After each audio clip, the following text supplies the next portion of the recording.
Αγαπητοί φίλοι, γεια σας. Το θέμα του σημερινού βίντεο είναι ο Δεύτερος Βαλκανικός Πόλεμος με αφορμή την αντεπίθεση των Ελλήνων που σημειώθηκε στις 29 Ιουνίου του 1913. Ο Δεύτερος Βαλκανικός Πόλεμος ξέσπασε σχεδόν αμέσως μετά τη λήξη του Πρώτου Βαλκανικού Πολέμου και κράτησε σχεδόν 2 μήνες. Στον πόλεμο αυτόν η Βουλγαρία στράφηκε εναντίον των πρώην συμμάχων της, δηλαδή της Ελλάδας, της Σερβίας και του Μαυροβουνίου, διεκδικώντας εδάφη που είχαν αφαιρεθεί από την Οθωμανική Αυτοκρατορία σε βάρος των συμμάχων της. Σύντομα, στον πόλεμο αυτό ενεπλάκησαν η Ρουμανία και η Οθωμανική Αυτοκρατορία. Η σύγκρουση υπήρξε ιδιαίτερα αιματηρή και κατέληξε στη βαριά ήττα της Βουλγαρίας.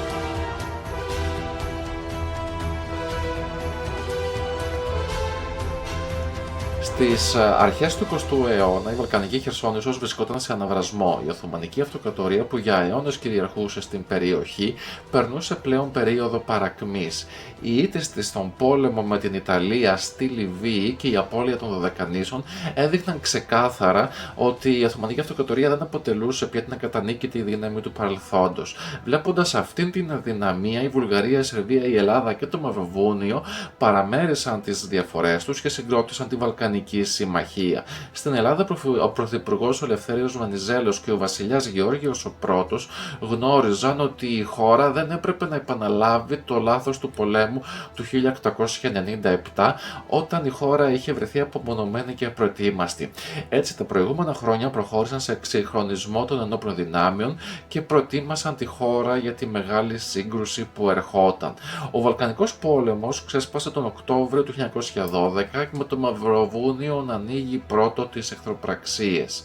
Η Ελλάδα κινητοποίησε περίπου 135.000 στρατιώτες και πολέμησε σε 3 μέτωπα, στη Μακεδονία, στην Ήπειρο και στο Αιγαίο. Σημαντικό πλεονέκτημα αποτελούσε το πολεμικό ναυτικό και ιδιαίτερα το σύγχρονο θωρακισμένο πεταδρομικό Γεώργιο Σαβέροφ. Στη Μακεδονία, ο ελληνικός στρατός υπό τον διάδοχο Κωνσταντίνο πέτυχε σημαντικές νίκες με κορυφαία εκείνη στο Σαραντάπορο. Στη συνέχεια προέκυψε ένα κρίσιμο δίλημμα. Πορεία προς την πόλη του μοναστήριου, τη σύγχρονα η Μπίτολα, στο κράτος της Βόρειας Μακεδονίας, όπου εκεί έδρευε ο κύριος όγκος των Οθωμανικών δυνάμεων, ή προς τη Θεσσαλονίκη, την πρωτεύουσα της Μακεδονίας. Ο Κωνσταντίνος με καθαρά στρατιωτική λογική προτιμούσε το πρώτο, δηλαδή τον αφανισμό των Οθωμανικών δυνάμεων από τα ευρωπαϊκά εδάφη. Ο Βενιζέλος όμως αντιλαμβανόταν τη σημασία της Θεσσαλονίκης και τον κίνδυνο να την κυριεύσουν οι Βούλγαροι, που επίσης έσπευδαν προς την πόλη. Με τη στήριξη του βασιλιά Γεωργίου κατάφερε τελικά ο Βενιζέλος να πείσει τον αρχιστράτηγο και διάδοχο Κωνσταντίνο και να του επιβάλλει την άποψή του. Η απόφαση αυτή αποδείχτηκε καθοριστική. Μετά τη νίκη στα Γιάννητσά, ο ελληνικός στρατός μπήκε πρώτος στη Θεσσαλονίκη λίγες μόνο ώρες πριν από τους Βούλγαρους. Την ίδια περίοδο απελευθερώθηκαν η Πρέβεζα και αργότερα τα Γιάννενα, ενώ ο στόλος του Παύλου Κουντουριώτη κυριάρχησε στο Αιγαίο, απελευθερώνοντας τα περισσότερα νησιά, αποκλείοντας τα Δαρδανέλια και εμποδίζοντας τη μεταφορά Οθωμανικών στρατευμάτων από τα παράλια της Μικράς Ασίας στα Βαλκάνια. Μέσα σε λίγους μήνες η Ελλάδα πέτυχε μια από τις μεγαλύτερες επιτυχίες της νεότερης ιστορίας της. Τα εδάφη της σχεδόν διπλασιάστηκαν, η επιρροή της στα Βαλκάνια ενισχύθηκε σημαντικά και η Οθωμανική παρουσία στην Ευρώπη δέχτηκε ένα κέριο πλήγμα που άλλαξε οριστικά τον χάρτη της περιοχής.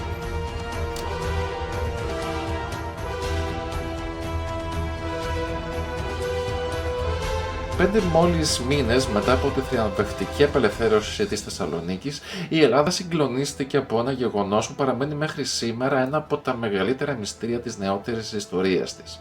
Στις 18 Μαρτίου του 1913, ο βασιλιάς Γεώργιος ο Πρώτος δολοφονήθηκε στη Θεσσαλονίκη από τον Αλέξανδρο Σχοινά, έναν Έλληνα που πυροβόλησε τον μονάρχη κατά τη διάρκεια του καθημερινού του περιπάτου.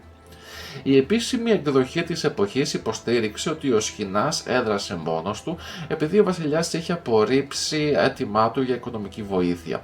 Ωστόσο, η υπόθεση περιπλέχθηκε ακόμη περισσότερο όταν ο δράστης πέθανε 6 εβδομάδες αργότερα, πέφτοντας από το παράθυρο του διοικητηρίου της χωροφυλακής όπου και κρατούνταν. Οι αρχές έκαναν λόγο για αυτοκτονία, αποδίδοντάς την σε ψυχική διαταραχή. Παρ' όλα αυτά, η επίσημη εξήγηση δεν έπεισε ποτέ μεγάλο μέρος της κοινής γνώμης. Από τότε διατυπώθηκαν πολλές θεωρίες για τα πραγματικά κίνητρα της δολοφονίας του Γεωργίου. Η πιο διαδεδομένη θεωρία υποστηρίζει ότι πίσω από την ενέργεια αυτή βρίσκονταν κύκλοι που επιθυμούσαν την άνοδο στο θρόνο του διαδόχου Κωνσταντίνου. Ο Γεώργιος θεωρούνταν έμπειρος και ισορροπημένος μονάρχης, ικανός να διαχειρίζεται τόσο τις εσωτερικές πολιτικές αντιθέσεις όσο και τις σχέσεις της χώρας με τις μεγάλες δυνάμεις. Αντίθετα, ο Κωνσταντίνος, επηρεασμένος και από τους οικογενειακούς δεσμούς του με την γερμανική αυτοκρατορική οικογένεια, θεωρούνταν πιο κοντά στις κεντρικές δυνάμεις και λιγότερο ευέλικτος πολιτικά. Η μετέπειτα σύγκρουσή του με τον Βενιζέλο και τον εθνικό διχασμό που ακολούθησε ενίσχυσε εκ των υστέρων αυτή την ερμηνεία. Μια δεύτερη θεωρία αποδίδει τη δολοφονία σε οικονομικά συμφέροντα των Εβραίων της Θεσσαλονίκης, οι οποίοι φοβούνταν τη μετάβαση από την Οθωμανική στην ελληνική διοίκηση, θέτοντας σε κίνδυνο τα όποια προνόμια είχαν αποκτήσει και απαλάμβαναν κατά την Οθωμανική περίοδο. Παρά τις διαφορετικές αυτές εκδοχές, ένα κοινό στοιχείο παραμένει. Η πεποίθηση πολλών ότι ο θάνατος του Σχοινά δεν ήταν τυχαίος. Σύμφωνα με αυτές τις θεωρίες, ο μοναδικός άνθρωπος που ίσως γνώριζε ποιοι κρύβονταν πίσω από τη δολοφονία σήγησε οριστικά πριν προλάβει να μιλήσει, αφήνοντας αυτό το μυστήριο άλυτο μέχρι σήμερα.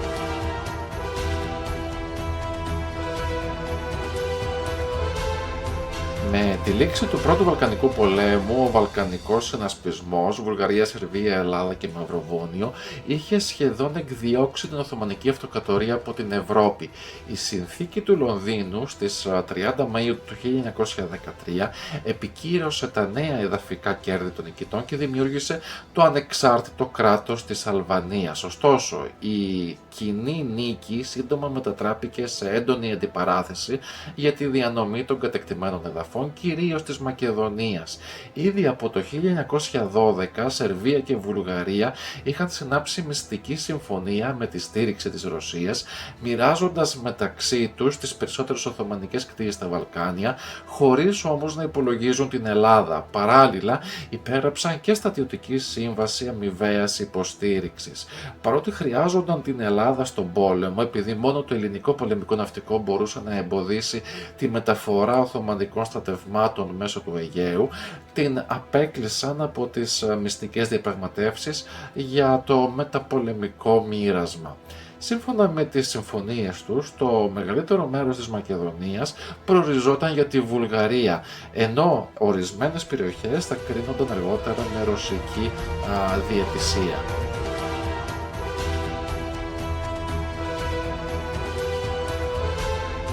Η πραγματικότητα όμως στο πεδίο της μάχης ανέτρεψε τους σχεδιασμούς.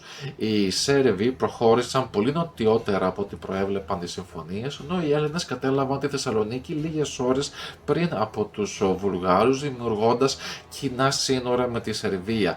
Η ένταση κορυφώθηκε όταν οι Βούλγαροι αρνήθηκαν να στηρίξουν τις σερβικές διεκδικήσεις στην Αδριατική, αλλά ταυτόχρονα απαιτούσαν την παράδοση της λεγόμενης Μακεδονίας του Βαρδάρη, όπως προέβλεπε η μυστική Σέρβο-Βουλγαρική συμφωνία. Οι Σέρβοι αντέδρασαν έντονα κατηγορώντας τη Βουλγαρία για αδιαλαξία και μαξιμαλισμό.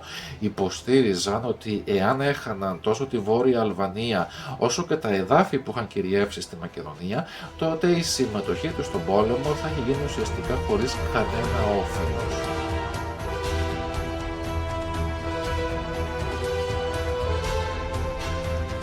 Η ρήξη μεταξύ της Σερβίας και της Βουλγαρίας ήταν πλέον γεγονός και ένας νέος πόλεμος φαινόταν αναπόφευκτος. Παράλληλα, σημειώνονταν συνεχείς μικροσυγκρούσεις μεταξύ βουλγαρικών, σερβικών και ελληνικών δυνάμεων στις ζώνες κατοχής. Στην ίδια περίοδο, Σερβία και Βουλγαρία συμφώνησαν σε ανακοχή με την Οθωμανική Αυτοκρατορία και ξεκίνησαν διαπραγματεύσεις στο Λονδίνο.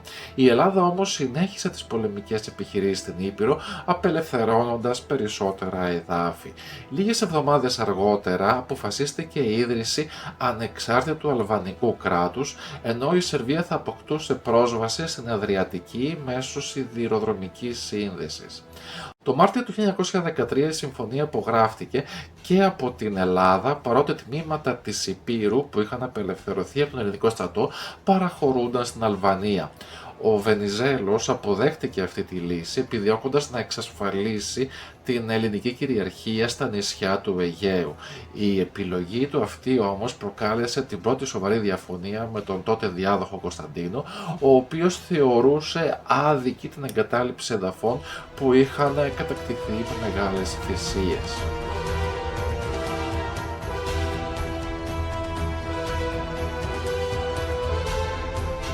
Στο μεταξύ, η στάση της Βουλγαρίας απέναντι στους ελληνικούς πληθυσμούς και τις ελληνικές δυνάμεις στη Θράκη γινόταν ολοένα και πιο επιθετική. Οι Σέρβοι, αντιλαμβανόμενοι τον κίνδυνο, προσέγγισαν διπλωματικά την Ελλάδα.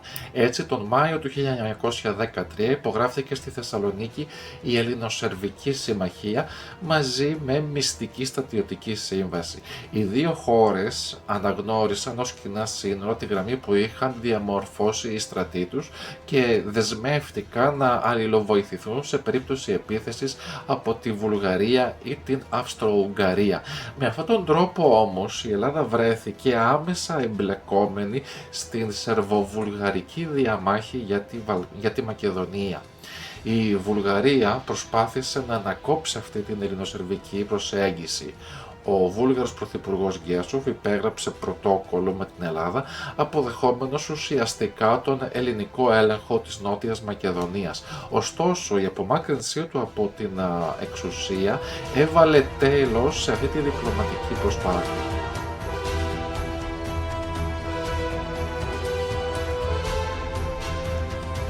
Την ίδια στιγμή η Σόφια βρέθηκε σε αντιπαράθεση και με τη Ρουμανία. Η τελευταία απαιτούσε την παραχώρηση του σημαντικού παραδουνάβιου λιμανιού της Ηλίστρας στη σημερινή βορειοανατολική Βουλγαρία. Τελικά, μετά από ρωσική διαμεσολάβηση, η Βουλγαρία αναγκάστηκε να υποχωρήσει. Η εξέλιξη αυτή κλώνησε την εμπιστοσύνη των Βουλγάρων προς τη Ρωσία, την οποία θεωρούσαν πλέον αναξιόπιστο διαιτητή στις διαφορές τους με τη Σερβία.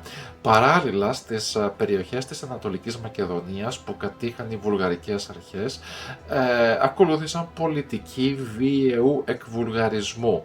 Έλληνες και Σέρβοι κάτοικοι πιέζονταν να υπαχθούν στη βουλγαρική εξαρχία, να χρησιμοποιούν τη βουλγαρική γλώσσα και να αλλάζουν ακόμη και τα ονόματά τους. Στις Σέρες μάλιστα άλλαξαν μέχρι και τις επιγραφές τους τάφους του νεκροταφείου.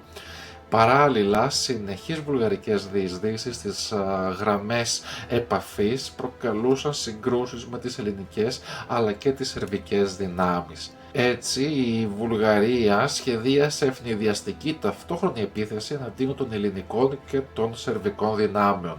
Ορισμένοι ιστορικοί θεωρούν ότι σε αυτή την απόφαση συνέβαλε και η σχετικά ήπια στάση της ελληνικής κυβέρνησης κατά τις προηγούμενες διπλωματικές προστριβές, γεγονός που ίσως έπεισε τη βουλγαρική ηγεσία ότι οι αντίπαλοι της δεν θα αντιδρούσαν αποφασιστικά.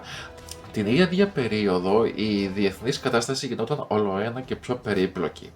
Η Αυστρο-Ουγγαρία υποστήριζε τις ρουμανικές διεκδικήσεις στη βουλγαρική Δοβρουτσά, τις παρόχθιες δηλαδή περιοχές στο Δούναβι, κοντά στις εκβολές του στην Μαύρη Θάλασσα, με αντάλλαγμα την ενίσχυση των βουλγαρικών αξιώσεων για τη Θεσσαλονίκη. Παράλληλα, στην Οθωμανική Αυτοκρατορία, η άνοδος των Νεοτούρκων στην εξουσία μετά την αποχώρηση των φιλελεύθερων προμείνει νέες εξελίξεις για την περιοχή.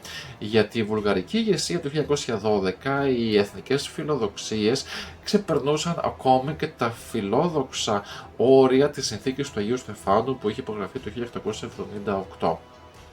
Ο τσάρος των Βουλγάρων Φερδινάνδος και οι στρατηγοί του οραματίζονταν μια Βουλγαρία που θα περιλάμβανε ολόκληρη τη Μακεδονία, μαζί με την Θεσσαλονίκη φυσικά, τη Θράκη, την Αδριανούπολη και ακόμα και την ίδια την Κωνσταντινούπολη. Παρά τις σαφείς προειδοποιήσεις της Ρωσίας όμως, ότι δεν θα επέτρεπε την κατάληψη της Οθωμανικής πρωτεύουσας, οι Βούλγαροι συνέχισαν την προέλασή τους. Αν και κυρίευσαν την Αδριανούπολη, ιτήθηκαν στην Τσατάλτσα και το όνειρο του Φερδινάνδου να στεφθεί αυτοκράτορα στην Κωνσταντινούπολη κατέρευσε.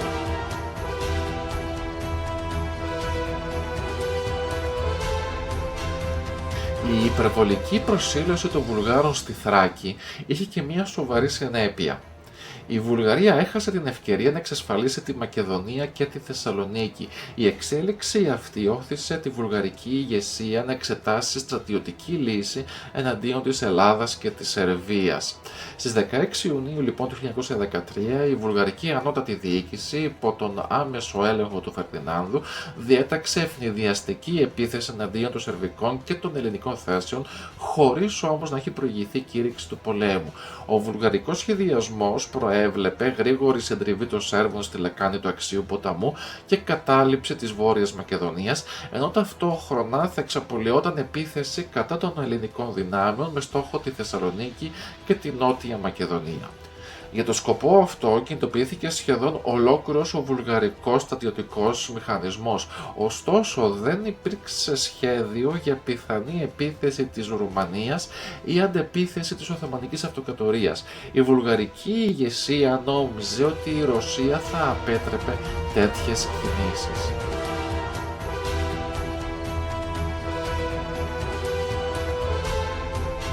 Στην αυγή του Δεύτερου Βαλκανικού Πολέμου, η Βουλγαρία διέθετε την ισχυρότερη στρατιωτική δύναμη της περιοχής.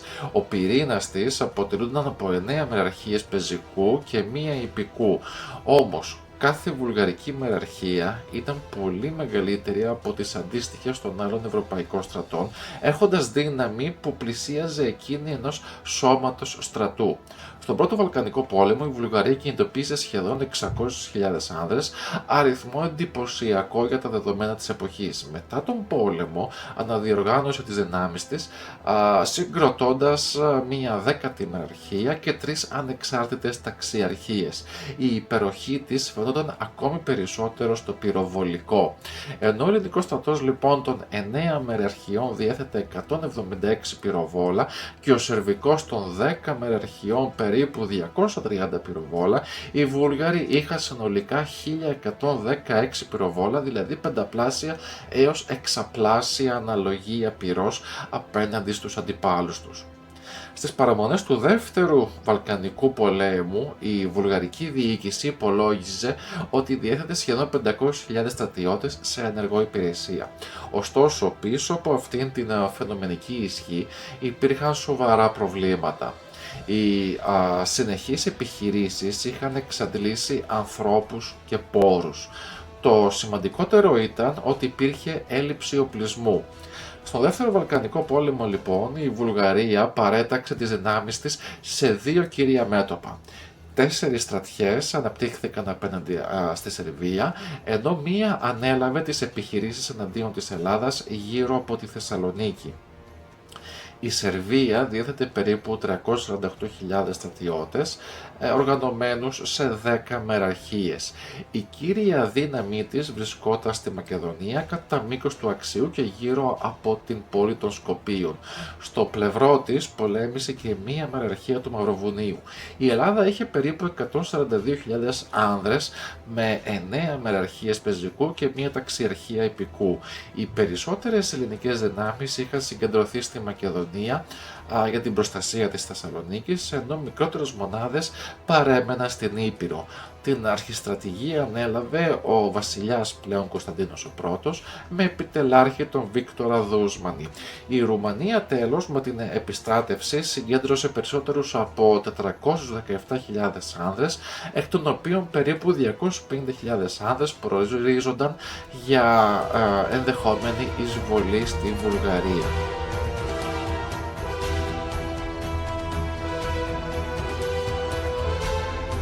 Το βουλγαρικό σχέδιο προέβλεπε συντριπτικό πλήγμα κατά της Σερβίας και παράλληλη πίεση στους Έλληνες. Ωστόσο, στις πρώτες κρίσιμες ημέρες προχώρησαν μόνο οι 2 από τις 4 στρατιές στη Σερβία. Αυτό έδωσε στους Σέρβους χρόνο να οργανώσουν την άμυνά τους. Στο ελληνικό μέτωπο, οι αρχικές συγκρούσεις μετατράπηκαν γρήγορα σε γενική ελληνική αντεπίθεση. Οι βουλγαρικές δυνάμεις υποχώρησαν από τα βόρεια της Θεσσαλονίκης προς τις αμυντικές γραμμές του Κιλκής και του Στριμώνα.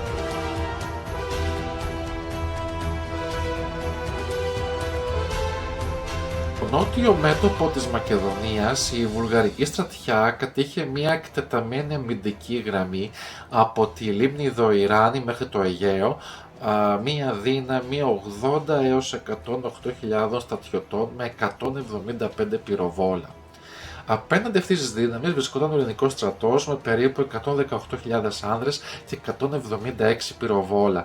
Οι ελληνικές δυνάμεις εκτείνονταν από τον Στριμονικό κόλπο μέχρι την περιοχή της Γευγελής. Στις 26 Ιουνίου του 1913 οι Βούλγαροι έλαβαν διαταγή να επιτεθούν και να κινηθούν προς τη Θεσσαλονίκη. Ωστόσο, μέσα στην ίδια την πόλη, οι βουλγαρικές μονάδες που παρέμεναν εκεί αφοπλίστηκαν και συνελήφθησαν από τον ελληνικό στρατό με τη βοήθεια της κριτικής χωροφυλακής αλλά και των κατοίκων. Οι ελληνικές δυνάμεις ανέκοψαν την προέλαση και στις 29 Ιουνίου εξαπέλυσαν γενική αντεπίθεση.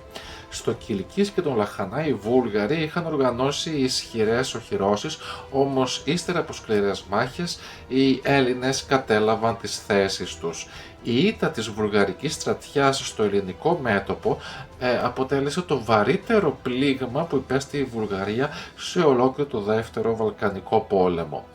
Οι Βούλγαροι έχασαν χιλιάδες άνδρες, πάνω από 6.000 αιχμαλώτους και περισσότερα από 130 πυροβόλα. Ωστόσο, εκεί οι ελληνικές απώλειες ήταν ιδιαίτερα βαριές. Κατά την υποχώρησή τους, βουλγαρικά στρατεύματα και άτακτοι προχώρησαν σε πυρπολίσεις και σφαγές στις Σέρρες, την Ιγρήτα και το Δοξάτο. Την ίδια στιγμή οι ελληνικές δυνάμεις προέλαβαν συνεχώς, καταλαμβάνοντας τη Γευγελή, τη Δράμα, το Κάτω και το Άνω Νευροκόπη, τη Δοϊράνη και αργότερα την Καβάλα και την Αλεξανδρούπολη.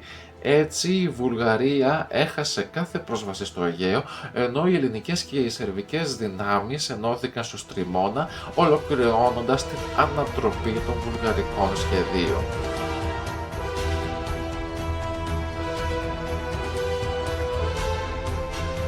Οι Βούλγαροι, εξαιτίας σοβαρής ασυνεννοησίας στη διοίκηση, υπέστησαν βαριές απώλειες και μέσα στην πρώτη μόλις εβδομάδα του πολέμου μια ολόκληρη βουλγαρική στρατιά συνετρίβη. Όμως στο μέτωπο της Βόρειας Σερβίας οι Βούλγαροι σημείωσαν ορισμένες επιτυχίες, γεγονός που ανάγκασε τους Σέρβους να μειώσουν τη δράση τους στη Μακεδονία. Η εξέλιξη αυτή επέφερε και την αποτυχία των Σέρβων να εκδιώξουν πλήρως τους Βούλγαρους από τη Βόρεια Μακεδονία.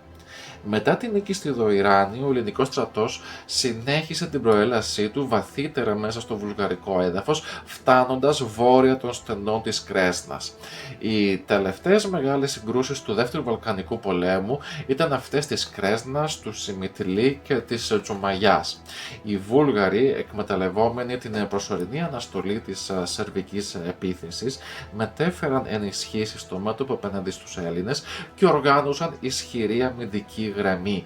Στις 13 Ιουλίου ελληνικές επιθέσεις εντάθηκαν, οι βουλγαρικές γραμμές διασπάστηκαν στον τομέα του Βίντεν και οι αμυνόμενοι άρχισαν να υποχωρούν για να αποφύγουν την κύκλωση. Παράλληλα, οι ελληνικές μεραρχίες κατέλαβαν τα υψώματα γύρω από το Σιμιτλή και εισήλθαν στην πόλη, ενώ η 7η μεραρχία προωθήθηκε προς τον Γκράντεβο. Η συνεχής πίεση του ελληνικού στρατού ανάγκασε τελικά τους Βουλγάρους να καταλήψουν τις θέσεις τους και να υποχωρήσουν προς την Άνω Τζουμαγιά. Η ελληνική προέλαση προς βορρά συνεχίστηκε, αλλά σύντομα διακόπηκε από την ανακοχή που ακολούθησε, καθώς η Βουλγαρία είχε πλέον περιέλθει σε εξαιρετικά διασμενή θέση, δεχόμενη ταυτόχρονα πιέσεις από την Ελλάδα, τη Σερβία, τη Ρουμανία και την Οθωμανική Αυτοκρατορία. Έτσι ολοκληρώθηκε η τελευταία φάση των επιχειρήσεων στο ελληνικό μέτωπο του Δευτέρου Βαλκανικού πολέμου.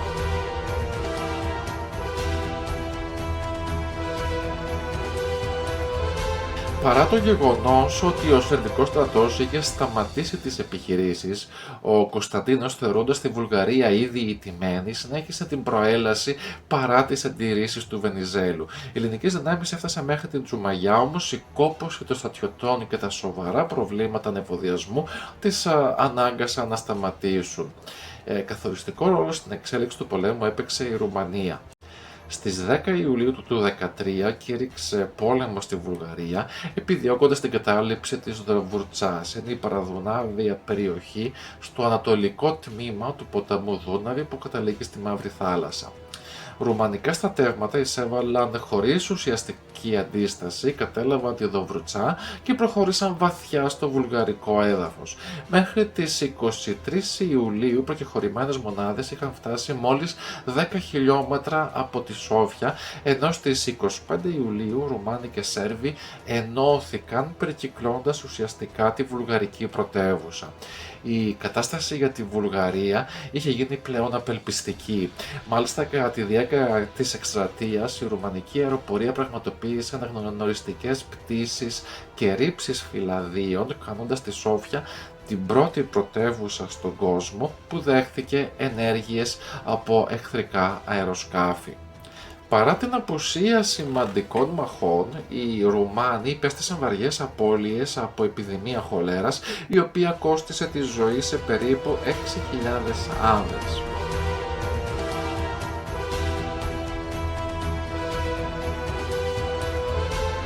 Η απουσία ουσιαστικής βουλγαρικής αντίστασης απέναντι στη Ρουμανία έπεισε και την Οθωμανική Αυτοκρατορία να κινηθεί για την ανακατάληψη των εδαφών που είχε χάσει στον Πρώτο Βαλκανικό Πόλεμο. Κύριος στόχος των Οθωμανών ήταν η Αδριανούπολη, την οποία υπερασπίζονταν μόλις 4.000 Βούλγαροι στρατιώτες, καθώς οι περισσότερες δυνάμεις είχαν μεταφερθεί στο σερβοελληνικό μέτωπο. Στις 20 Ιουλίου του 1913 ο Οθωμανικός στρατός εισέβαλε στη Βουλγαρία. Οι Βούλγαροι, αδυνατώντας να αντισταθούν, υποχώρησαν στα παλαιά σύνορα. Η Αδριανούπολη εγκαταλείφθηκε και τελικά πέρασε οριστικά στους Οθωμανούς στις 23 Ιουλίου. Οι Οθωμανοί δεν περιοριστήκαν στην ανακατάληψη της πόλης, αλλά προχώρησαν βαθύτερα στο βουλγαρικό έδαφος, φτάνοντας μέχρι την περιοχή του Γιαμπόλ. Η Οθωμανική εισβολή προκάλεσε πανικό στον πληθυσμό και ανέτρεψε πλήρως τα κέρδη που είχε πετύχει η Βουλγαρία στην Ανατολική Θράκη κατά τον Πρώτο Βαλκανικό Πόλεμο. Όπως και οι Ρουμάνοι, οι Οθωμανοί είχαν ελάχιστες απώλειες από μάχες, αλλά έχασαν περίπου 4.000 άνδρες από χολέρα. Παράλληλα, κατά την προέλασή τους, διέπραξαν βιοπραγίες εναντίον των βουλγαρικών πληθυσμών της Ανατολικής Θράκης, οδηγώντας πολλούς στην προσφυγιά.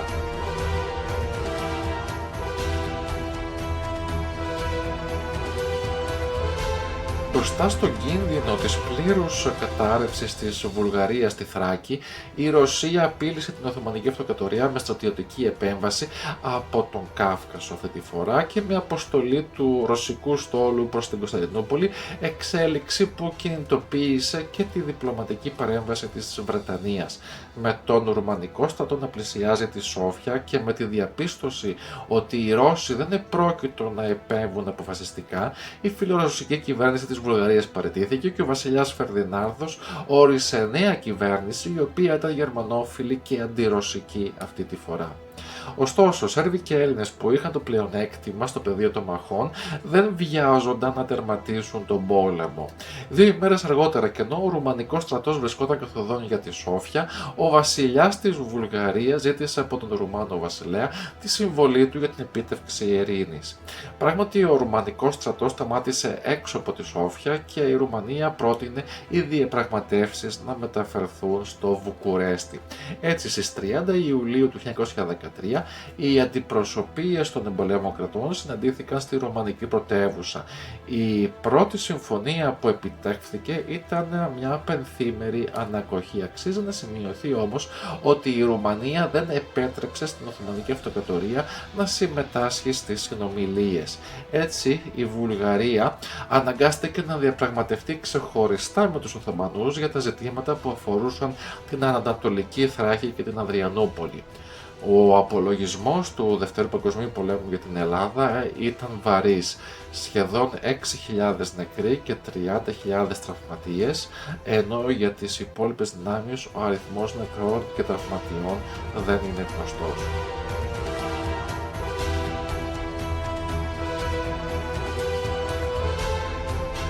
Στο Βουκουρέστι οι διαπραγματεύσεις ήταν σκληρές. Οι Βούλγαροι διεκδικούσαν ακόμη τις Σέρρες, την Ξάνθη και την Καβάλα. Στον αντίποδα, ο Κωνσταντίνος επιθυμούσε τα ελληνικά σύνορα να φτάσουν έως τη Μάκρη, στον Εύρο, ενώ ο Βενιζέλος ήταν διατεθειμένος να αποδεχθεί πιο περιορισμένη συνοριακή γραμμή. Η Βρετανία, η Ρωσία και η Αυστρο-Ουγγαρία προειδοποίησαν ότι αν δεν λυνόταν το ζήτημα της Καβάλας θα μπορούσαν να επανεξετάσουν ολόκληρη τη συνθήκη.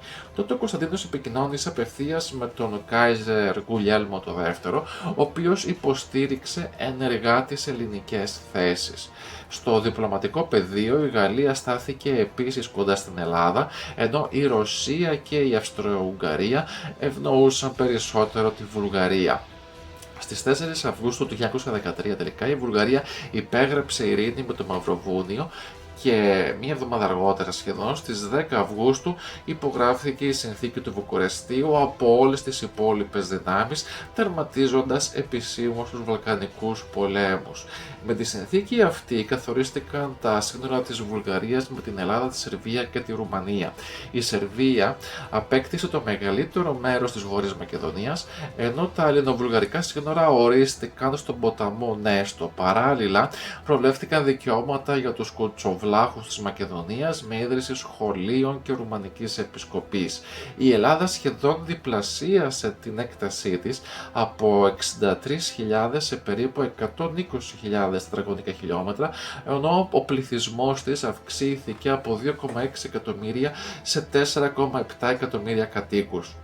Ωστόσο, η Δυτική Θράκη και η Βόρεια Ήπειρος, παρότι είχαν απελευθερωθεί από τον ελληνικό στρατό, έμειναν εκτός της ελληνικής επικράτειας.